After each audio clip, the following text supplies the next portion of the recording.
Hi everyone, welcome back to your own English learning channel, English and Study. दोस्तों, हमारी daily life में कई बार ऐसी स्थिति आती है जब हमें किसी काम को करने से मना करना पड़ता है। जैसे हम अक्सर बोलते हैं, वो रोज स्कूल जाने से मना कर देता है, उसने आज यहाँ आने से मना कर दिया, या फिर तुम्हें काम करने से मना नहीं करना चाहिए। लेकिन क्या आप जानते हैं कि मना करने के लिए सिर्फ नो कहना काफी नहीं है? इसके लिए इंग्लिश में एक बहुत ही सटीक वर्ब का इस्तेमाल होता है। अगर आप इंग्लिश बोलते समय छोटी छोटी गलतियों की वजह से अटक जाते हैं, तो आज का ये वीडियो आपकी सारी कंफ्यूजन दूर कर देगा। आज के इस वीडियो में हम सीखेंगे कुछ ऐसे बहुत ही कॉमन प्रैक्टिकल एग्जाम्पल्स जो आपकी बातचीत को एकदम नेचुरल बना देंगे। यकीन मानिए, इस क्लास के बाद आप मना करने वाले किसी भी वाक्य को बिना डरे इंग्लिश में बोल पाएंगे। तो वीडियो को अंत तक जरूर देखिएगा। चलिए शुरू करते हैं आज की ये इंटरेस्टिंग क्लास। तो सबसे पहले ध्यान देंगे, मना करना के लिए इंग्लिश में रिफ्यूज वर्ब का यूज किया जाता है। तो देखते हैं कुछ वाक्यों की इंग्लिश। जैसे यहां बैठने से मना मत करो। ये प्रेजेंट इंडेफिनिट टेंस का इंपेरेटिव सेंटेंस है, तो सबसे पहले लिखेंगे मत की इंग्लिश डोंट। इसके बाद लिखेंगे मना करना की इंग्लिश रिफ्यूज। इसके बाद लिखेंगे यहां बैठने से की इंग्लिश टू सिट हियर। तो इस पूरे वाक्य की इंग्लिश होगी don't refuse to sit here. ऐसे भी बना सकते हैं, don't say no to sitting here. ये खाना खाने से मना मत करो। तो सबसे पहले लिखेंगे मत की इंग्लिश डोंट। इसके बाद लिखेंगे मना करना की इंग्लिश रिफ्यूज। इसके बाद लिखेंगे ये खाना खाने से की English to eat this food. तो इस पूरे वाक्य की इंग्लिश होगी don't refuse to eat this food. ऐसे भी बना सकते हैं, don't say no to eating this food. अब हम आगे के वाक्य सिर्फ रिफ्यूज वर्ब से बनाएंगे। यदि आप चाहो तो से नो से भी वाक्यों की इंग्लिश बना सकते हैं। अब देखते हैं और भी वाक्यों की इंग्लिश। जैसे वह रोज स्कूल जाने से मना कर देता है। पूनम रोज कपड़े धोने से मना कर देती है। इन वाक्यों में मना कर देना की बात हो रही है, जिसके लिए इंग्लिश में रिफ्यूज का यूज होता है। जब हम किसी काम को करने से इनकार करते हैं तो वहां रिफ्यूज टू का इस्तेमाल किया जाता है।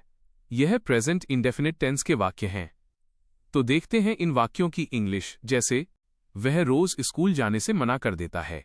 तो सबसे पहले लिखेंगे वोह के लिए इंग्लिश ही, फिर मना कर देता है के लिए रिफ्यूजेस एक वचन के साथ एस लगेगा। उसके बाद जाने से के लिए टू गो, और अंत में रोज स्कूल के लिए टू स्कूल एवरीडे। तो पूरे वाक्य की इंग्लिश होगी he refuses to go to school every day. Poonam रोज कपड़े धोने से मना कर देती है। तो सबसे पहले लिखेंगे पूनम के लिए इंग्लिश पूनम, फिर लिखेंगे मना कर देती है की इंग्लिश रिफ्यूजेस। उसके बाद लिखेंगे धोने से के लिए इंग्लिश टू वॉश, और अंत में लिखेंगे कपड़े रोज के लिए इंग्लिश क्लोथ्स एवरी डे। तो पूरे वाक्य की इंग्लिश होगी Poonam refuses to wash clothes every day. उसने आज यहां आने से मना कर दिया। उन्होंने कल वहां जाने से मना कर दिया। इन वाक्यों में भी मना कर देने की बात हो रही है, लेकिन यहां काम बीते हुए समय में हुआ है, इसलिए यह पास्ट इंडेफिनिट टेंस के वाक्य हैं जहां रिफ्यूज की सेकंड फॉर्म रिफ्यूज्ड का इस्तेमाल किया जाता है। तो देखते हैं इन वाक्यों की इंग्लिश। जैसे उसने आज यहां आने से मना कर दिया। तो सबसे पहले लिखेंगे उसने के लिए इंग्लिश ही, फिर लिखेंगे मना कर दिया के लिए इंग्लिश रिफ्यूज्ड। उसके बाद लिखेंगे आने से के लिए इंग्लिश टू कम, और अंत में आज यहां के लिए लिखेंगे हियर टुडे। तो पूरे वाक्य की इंग्लिश होगी he refused to come here today. उन्होंने कल वहां जाने से मना कर दिया। तो सबसे पहले लिखेंगे उन्होंने के लिए इंग्लिश दे, फिर लिखेंगे मना कर दिया के लिए इंग्लिश रिफ्यूज्ड। उसके बाद लिखेंगे जाने से के लिए इंग्लिश टू गो, और अंत में कल वहां के लिए लिखेंगे देयर येस्टरडे। तो पूरे वाक्य की इंग्लिश होगी they refuse to go there yesterday. वो अब नाचने से मना कर देगी। वे अब यहां बैठने से मना कर देंगे। इन वाक्यों में भविष्य में मना कर देने की बात हो रही है, इसलिए ये फ्यूचर इंडेफिनिट टेंस के वाक्य हैं। यहां विल के साथ रिफ्यूज टू का इस्तेमाल किया जाता है। तो देखते हैं इन वाक्यों की इंग्लिश। जैसे वो अब नाचने से मना कर देगी। तो सबसे पहले लिखेंगे वह के लिए इंग्लिश शी, फिर लिखेंगे हेल्पिंग वर्ब विल। उसके बाद मना कर देगी के लिए रिफ्यूज, फिर नाचने से के लिए टू डांस, और अंत में लिखेंगे अब के लिए इंग्लिश नाउ।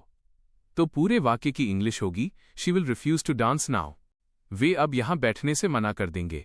तो सबसे पहले लिखेंगे वे के लिए इंग्लिश दे, फिर लिखेंगे हेल्पिंग वर्ब विल। उसके बाद लिखेंगे अब के लिए नाउ, फिर लिखेंगे मना कर देंगे के लिए रिफ्यूज, और अंत में यहां बैठने से के लिए इंग्लिश टू सिट हियर। तो पूरे वाक्य की इंग्लिश होगी they will now refuse to sit here. वो शादी करने से मना कर चुका है। मोहन आज नहाने से मना कर चुका है। इन वाक्यों में मना कर देने का काम वर्तमान में पूरा हो चुका है, इसलिए यह प्रेजेंट परफेक्ट टेंस के वाक्य हैं। यहां हैज हैव के साथ रिफ्यूज की थर्ड फॉर्म रिफ्यूज्ड का इस्तेमाल किया जाता है। तो देखते हैं इन वाक्यों की इंग्लिश। जैसे वो शादी करने से मना कर चुका है। तो सबसे पहले लिखेंगे वह के लिए इंग्लिश ही, फिर लिखेंगे हेल्पिंग वर्ब हैज़, उसके बाद मना कर चुका है के लिए रिफ्यूज्ड, और अंत में शादी करने से के लिए इंग्लिश टू गेट मैरिड। तो पूरे वाक्य की इंग्लिश होगी he has refused to get married.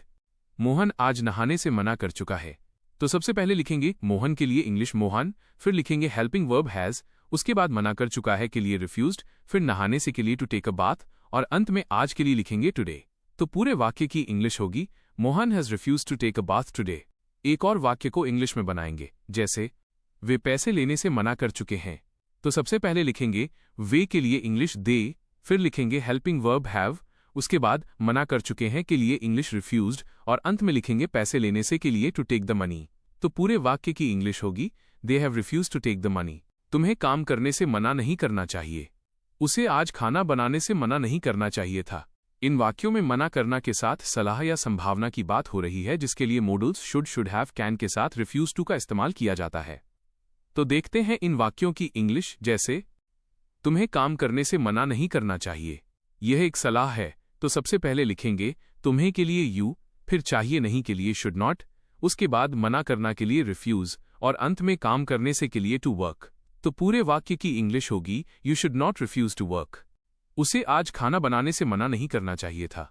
यह बीते समय की सलाह है, तो सबसे पहले लिखेंगे उसे के लिए ही, फिर नहीं करना चाहिए था के लिए शुड नॉट हैव, उसके बाद थर्ड फॉर्म रिफ्यूज्ड, फिर खाना बनाने से के लिए टू कुक, और अंत में आज के लिए टुडे।